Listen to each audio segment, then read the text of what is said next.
Il n'a pas encore 23 ans, ce sont ses premiers Jeux, mais il est pourtant l'incontestable chef de file de l'équipe de France de ski alpin à Sochi. Récent vainqueur du slalom de Wengen et du super combiné de Kitzbühel et troisième au classement général de la Coupe du Monde, Alexis Pinturo aborde les JO en pleine confiance et fort de sa polyvalence.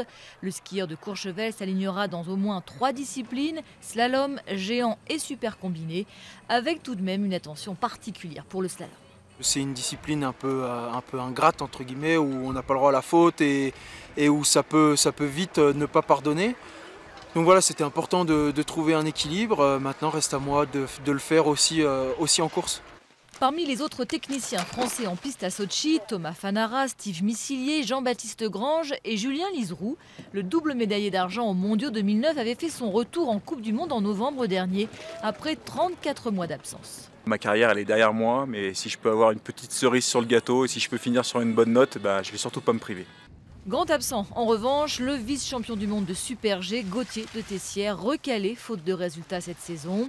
En descente, la France mise avant tout sur Adrien Théo et sur Johan Claret, qui du haut de ses 32 ans compte sur l'expérience pour défier le Norvégien Axel Lund Svindal. Ça peut peut-être être la course d'une vie, quoi. Donc voilà, j'ai pas eu les résultats que je voulais encore en Coupe du Monde et pourquoi pas aux Jeux Olympiques. Chez les filles, les forfaits des championnes du monde de descente, Marion Roland, puis de géant, Tessa Worley, ont considérablement réduit les chances de médaille de la sélection française, qui ne compte que 6 skieuses, dont Marie Marchand-Harvier, vice-championne du monde de Super G en 2009, remise de sa blessure à Val d'Isère en décembre dernier.